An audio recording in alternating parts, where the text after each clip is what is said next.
Hello students. आज के इस सेशन में हम स्टार्ट करेंगे the drugs and cosmetic act 1940 and rules 1945। ये जो एक्ट है ये 10 अप्रैल 1940 10 अप्रैल 1940 में पास हुआ और इसी लिए इसको ड्रग एंड कॉस्मेटिक एक्ट 1940 कहा गया। जो इसके रूल्स हैं वो 1945 में ड्राफ्ट हुए और इसको हम उसका मेन पर्पस, इसका मोटिव क्या था, इसको हम पढ़ें तो दिस सीक्स टू, इसका जो मेन पर्पस था, to regulate import of drugs and cosmetics into the country in order to prevent entry of sub standard और हार्मफुल ड्रग्स एंड कॉस्मेटिक्स। यहाँ पे क्या है कि जो ड्रग्स का इंपोर्ट होता है बाहर कंट्रीज से, तो उनको रेगुलेट करना जिससे कि सब स्टैंडर्ड और हार्मफुल ड्रग्स जो है यहाँ ना आ सके, कॉस्मेटिक्स ना आए, जिससे कि लोगों की हेल्थ को के साथ जो है प्रॉब्लम ना हो। तो इसलिए इंपोर्ट को रेगुलेट करना सबसे पहला ऑब्जेक्टिव इसका। दूसरा ऑब्जेक्टिव था इसका through exercise control over the manufacture. हाँ, यहाँ केवल इंपोर्ट को ही रेगुलेट करना नहीं था, लेकिन मैन्युफैक्चरिंग को भी कंट्रोल करना है, कि जिससे कि मैन्युफैक्चरिंग ड्रग्स एंड कॉस्मेटिक्स के को भी कंट्रोल करना कंट्री में, जिससे कि सब स्टैंडर्ड और स्पूरियस ड्रग्स जो है वो प्रोड्यूस ना हो सकें। तीसरा इसमें provides for the regulation of sales and distribution of drugs and cosmetics, sales and distribution of drugs and cosmetics whereby only qualified and trained persons can undertake their handling, compounding and distribution. इसमें एक और बात बताई गई कि जो drugs हैं उनका सेल पे और डिस्ट्रीब्यूशन को भी कंट्रोल करना, उनको भी रेगुलेट करना, जिससे कि जो ड्रग्स का सेल, परचेज और डिस्ट्रीब्यूशन है वो किसी क्वालिफाइड पर्सनस के हाथों या जैसे कि फार्मासिस्ट के हाथों वो बिजनेस हो। तो हम अगर देखें तो यहाँ पे हम चार चीज़ें यहाँ पे हैं। आप इन शॉर्ट आप देखें, IMDS, इम्पोर्ट, मैन्युफैक्चर और distribution and sale of drugs cosmetics. Import, manufacture, distribution and sale of drugs and cosmetics, इनको कंट्रोल करने के लिए बेसिकली ये ड्रग एंड कॉस्मेटिक एक्ट आया, जिससे कि हम लोगों को सब standard drug, miss branded drugs, spurious drugs हमें ना मिले, जिससे कि हमारी हेल्थ के साथ खिलवाड़ ना हो।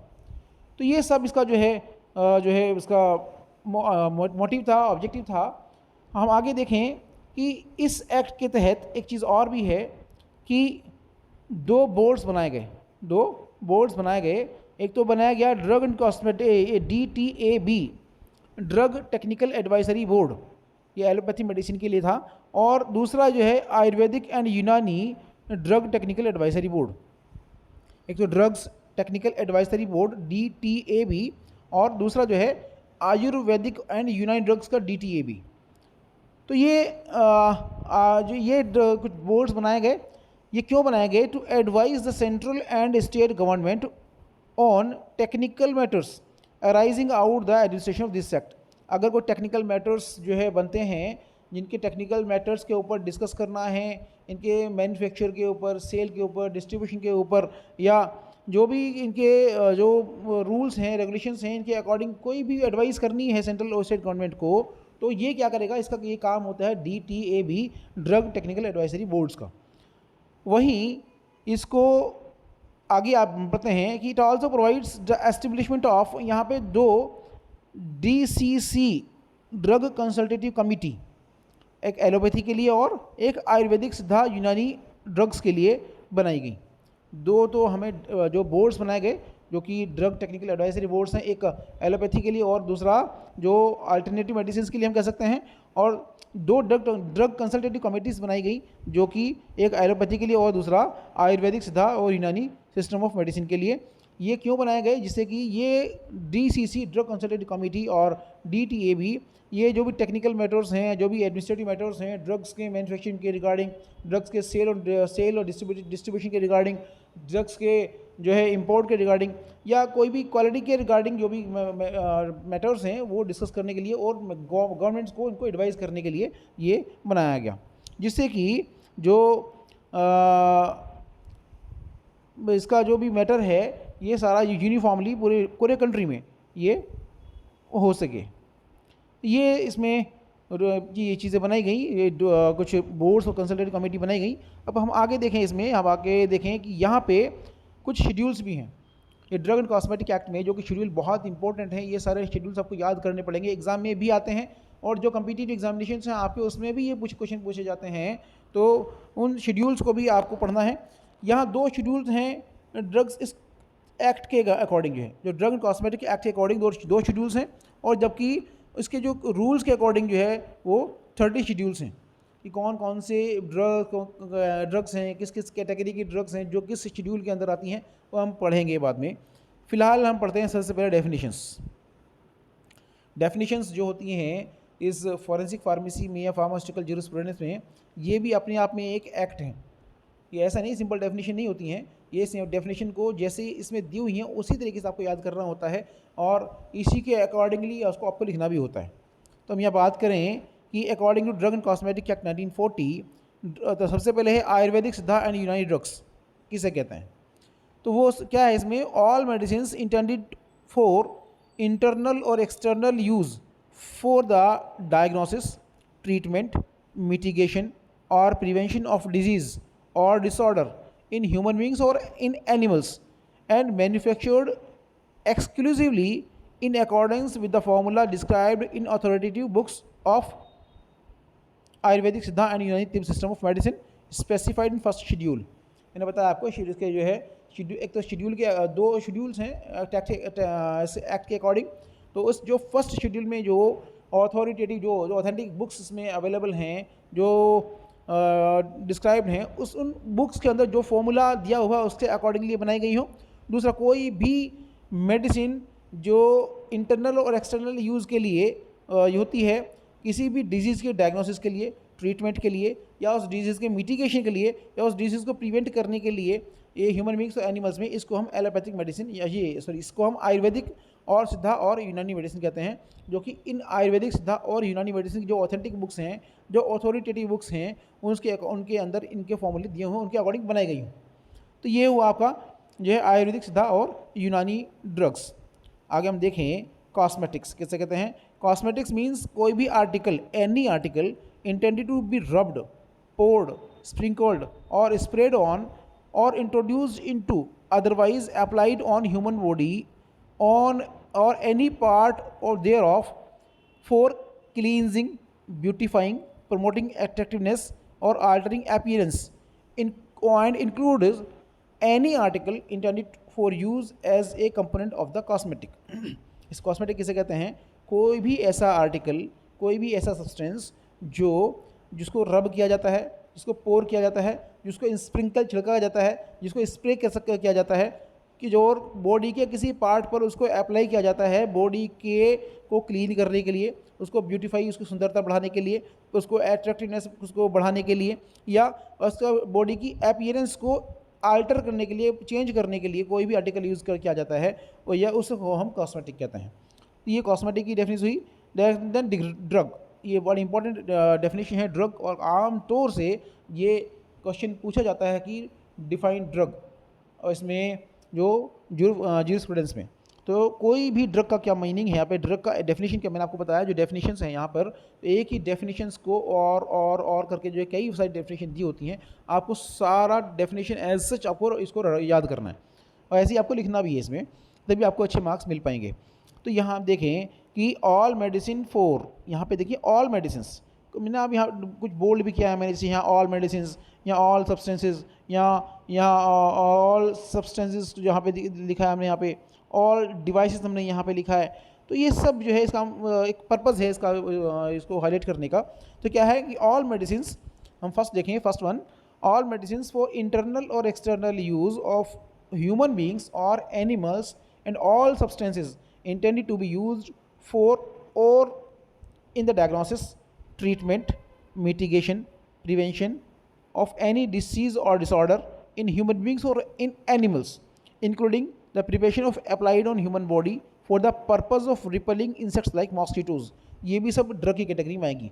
कोई भी मेडिसिन जो हम किसी डिजीज़ को डायग्नोज करने के लिए, ट्रीटमेंट करने के लिए, या उसको इसके सिम्टम्स को मिटिगेट करने के लिए, दबाने के लिए सिम्टम्स को, या उसको डिजीज़ को प्रिवेंट करने के लिए इंटरनली और एक्सटर्नली यूज़ करते हैं हम। और इवन जो भी कोई भी वैसी प्रिपरेशन जिसको हम जो है किसी इंसेक्ट्स को रिपल करने के लिए, इंसेक्ट्स को भगाने के लिए यूज़ करते हैं, जैसे कि मॉस्किटो रिपेलेंट्स आते हैं, वो भी ड्रग की कैटेगरी में आएंगे।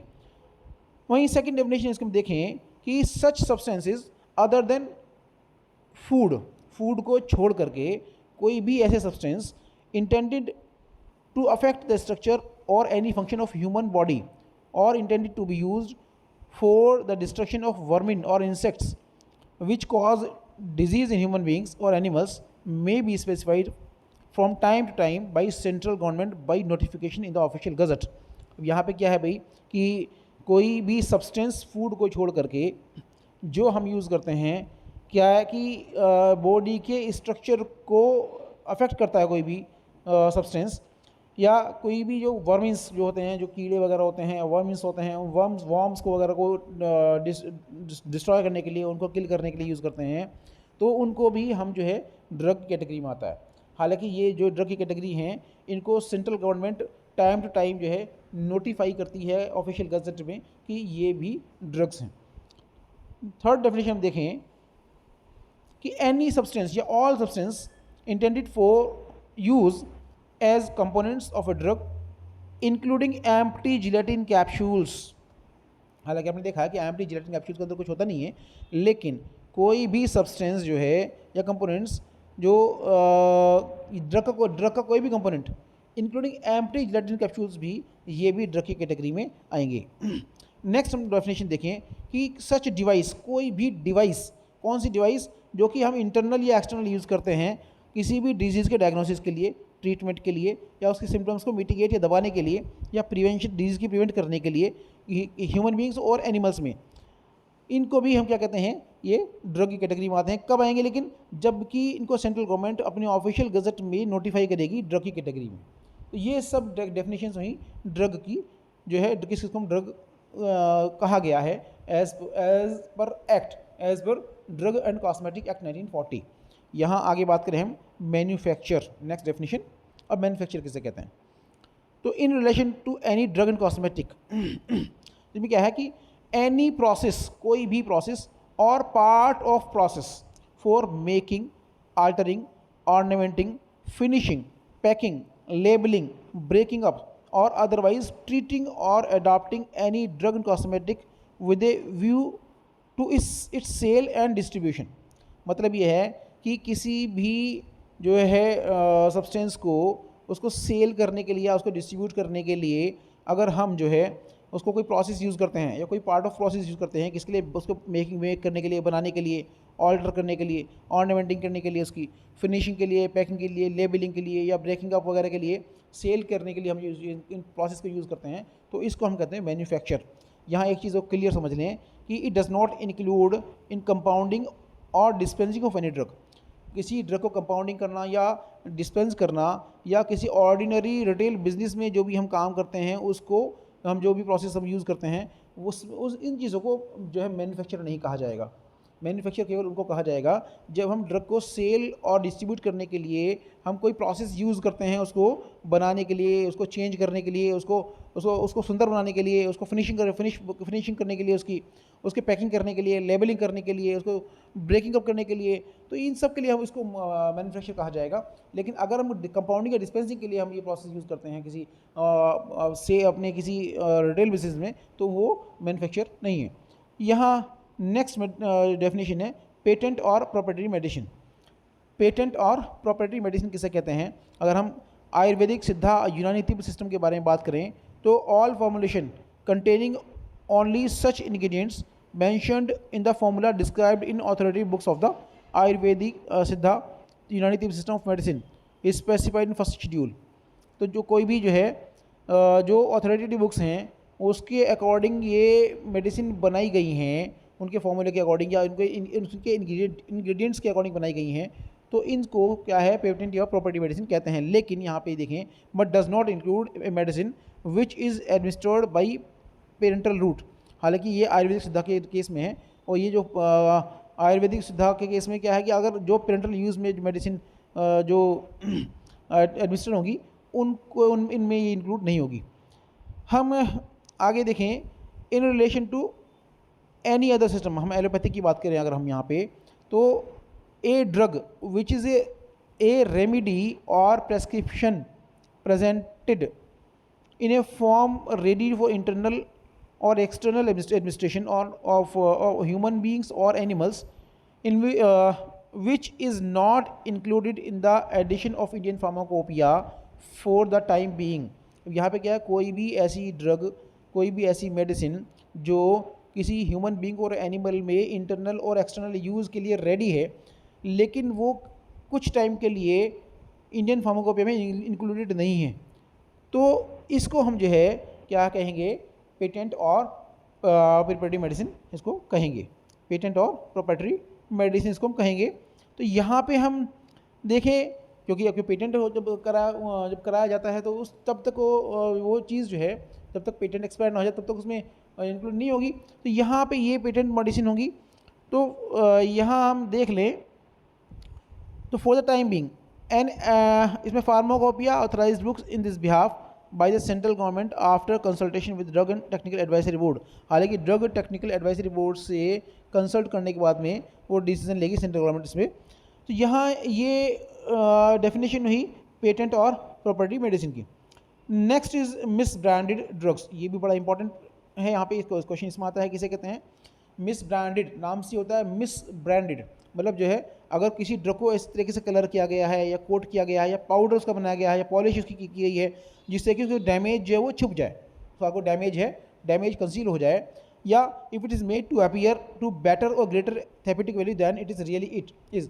अगर उसको जो है इस तरीके से सजाया गया है, इस तरीके से उसको अपीयरेंस इस तरीके से उसको अच्छी कर दी गई है जो है जिसकी उसमें दिखाया गया कि थेरेप्यूटिक वैल्यू है, जबकि उसके अंदर वो थेरेप्यूटिक वैल्यू नहीं है, वो उसके में इलाज करने की क्षमता, उसमें पोटेंसी उस ड्रग के अंदर उतनी जितनी दर्शाई गई है उतनी नहीं है, तो इसको हम कहेंगे miss branded drug, miss branded drug. वहीं ऐसे ही हम देखें कि अगर किसी ड्रग को किसी प्रेस्क्राइब्ड मैनर में लेबल नहीं किया गया है तो वो भी एक मिस ब्रांडेड ड्रग है।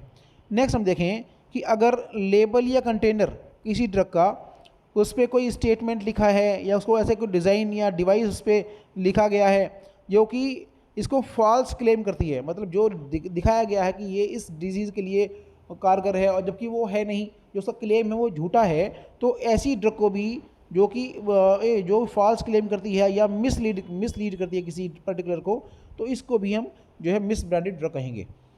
देन है नेक्स्ट एडल्ट्रेटेड ड्रग। एडल्ट्रेशन का मतलब होता है मिक्सिंग। यहाँ देखें, अगर क्या एडल्ट्रेटेड ड्रग किसे कहेंगे कि अगर किसी ड्रग के अंदर जो है इट कंसिस्ट इन होल और पार्ट एनी फिल्दी प्यूट्रिड और डिकम्पोज सब्सटेंस, किसी के जो कोई गंदगी कोई कंटामिनेशन उसके अंदर अगर है, प्यूट्रिड अगर बैड स्मेल उसके अंदर आ रही है, बैड स्मेल अगर उसके अंदर आ रही है, या कोई डिकम्पोज जो सब्सटेंसेस उसके अंदर हैं, तो ऐसी ड्रग को एडल्ट्रेटेड ड्रग कहा जाएगा।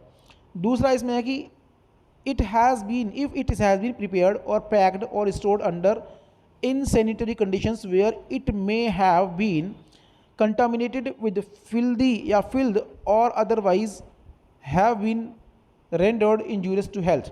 अगर इस ड्रग को जो है किसी इनसैनिटरी नॉन हाइजेनिक कंडीशन में, मतलब जहाँ साफ़ सफाई नहीं है वहाँ पे इसको बनाया गया है और यहाँ चांसेस हैं कि उसमें कोई गंदगी उसमें या कंटेमिनेशन उसमें हो जाएगा, और अगर वो जो ड्रग है वो किसी पेशेंट्स की हेल्थ के लिए इंजूरियस होगी, वो गलत उस पर प्रभाव डालेगी, तो ऐसी ड्रग को भी एडल्ट्रेटेड कहा जाएगा। नेक्स्ट हम देखें कि इफ़ इट्स कंटेनर, अगर इसका कंटेनर जो है ड्रग का वो कंपोज इन होल और इन पार्ट एनी पॉइजनस और deleterious substance which may render to contents injurious to health. अगर इसका कंटेनर है इसमें कोई पॉइजनस या डिलीटीरियस सब्सटेंस है, इसके कंटेनर जो बना हुआ है कंटेनर जो है किसी पॉइजनस या किसी टॉक्सिक सब्सटेंस से बना हुआ है और वो जो है कस्टमर या पेशेंट की हेल्थ के लिए इंजूरियस हो सकता है, इसको भी हम एडल्ट्रेटेड मेडिसिन कहेंगे।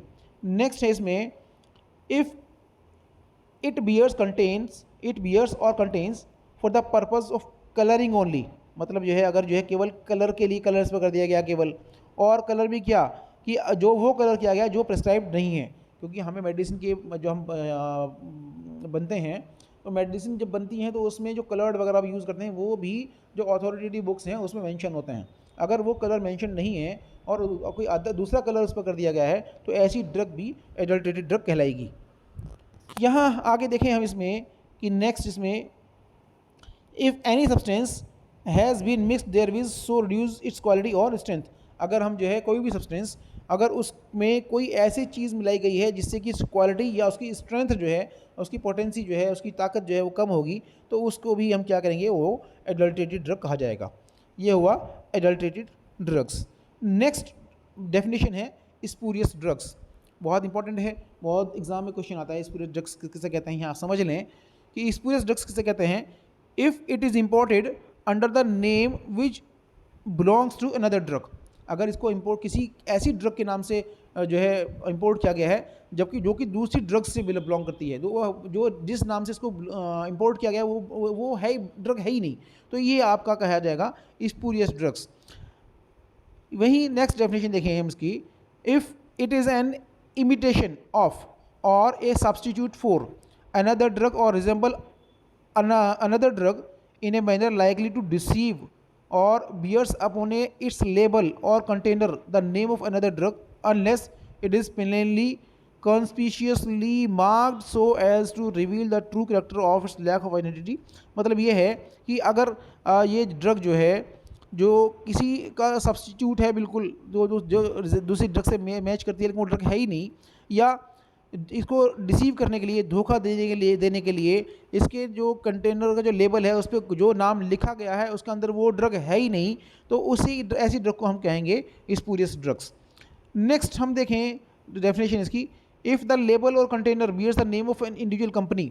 अगर इस लेबल पर या कंटेनर पर किसी ऐसी कंपनी का नाम लिखा है जो एक्चुअल में वो कंपनी है ही नहीं, जो एग्जिस्ट नहीं करती, या वो कंपनी फिक्शियस है या डज नॉट एग्जिस्ट है, एग्जिस्ट नहीं करती, तो ऐसी ड्रग्स को भी हम स्पूरियस ड्रग्स कहा जाएगा। नेक्स्ट हम देखें, अगर कोई भी सब्सटीट्यूटेड, अगर it has been substituted wholly और in part by another drug, अगर जो है किसी ड्रग को किसी दूसरी ड्रग से सब्सटीट्यूट कर दिया जाए या उसके पूरी ड्रग को या किसी उसके पार्ट को, तो ऐसी की ड्रग को भी स्पूरियस ड्रग्स कहा जाएगा। नेक्स्ट हम देखें इसमें, if it purports to be the product of a manufacturer or of whom it is not truly a product। अगर किसी उसके लेबल पे किसी मैन्युफैक्चरर का या किसी कंपनी का नाम लिखा गया है लेकिन वो एक्चुअल में वो ड्रग उस कंपनी की है ही नहीं, तो ऐसी ड्रग्स को भी स्पूरियस ड्रग्स कहा जाएगा। तो हमने ये कुछ डेफिनेशन पढ़ी, जैसे हम एक बार उसको देख लें कि हमने ड्रग के बारे में पढ़ा, ड्रग की डेफिनेशन क्या है, हमने 3-4 डेफिनेशन पढ़ी, ये आपको बिल्कुल ऐसे ही आपको याद करनी है। आयुर्वेदिक सिद्धा यूनानी मेडिसिन की हमने डेफिनेशन पढ़ी हमने। इसके बाद हमने मैन्युफैक्चर क्या होता है इसका पढ़ा, पेटेंट प्रॉपर्टी मेडिसिन के बारे में पढ़ा, मिस ब्रांडेड ड्रग्स क्या होती हैं ये पढ़ी, एडल्ट्रेटेड ड्रग्स क्या होती हैं ये पढ़ा हमने, और स्पूरियस ड्रग्स। तो ये सब डेफिनेशंस हैं, ये क्वेश्चन एग्जाम में आते भी हैं। इन डेफिनेशंस को आप बहुत अच्छे तरीके से इसको याद कर लें और इसमें एग्ज़ाम में इसको लिखें। धन्यवाद।